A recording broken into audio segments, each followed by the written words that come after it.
we'll guide you through how to turn off Steam offline mode. Quick disclaimer, you need to follow this step-by-step guide carefully, because skipping a single step will affect your final result.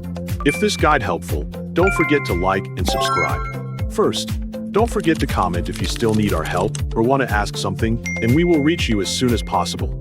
Second, head over to your main computer desktop and make sure you are looking at your regular desktop screen where your application shortcuts are displayed.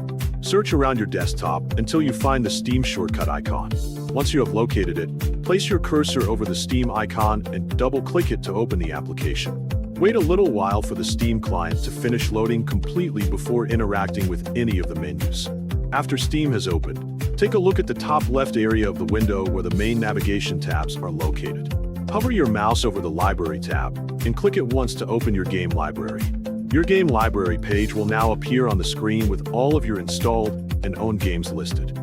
Next, direct your attention to the left side where your complete game list is located. Select any game from the list, such as The Forest, by clicking it once. The games page will open, and if Steam is currently offline, you will notice a message stating that Steam is currently in offline mode. Take a look at the center of the screen just below that message.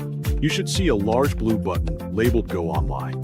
Hover your mouse over the blue button and click it once to begin reconnecting Steam to the internet. Give it a moment while the page refreshes and the client completes the connection process. The second method to turn Steam back online is by looking at the very top left corner of the Steam window. Click the Steam drop-down menu to open it. A list of available options will appear on the screen. Move your mouse downward through the menu and click the Go Online option.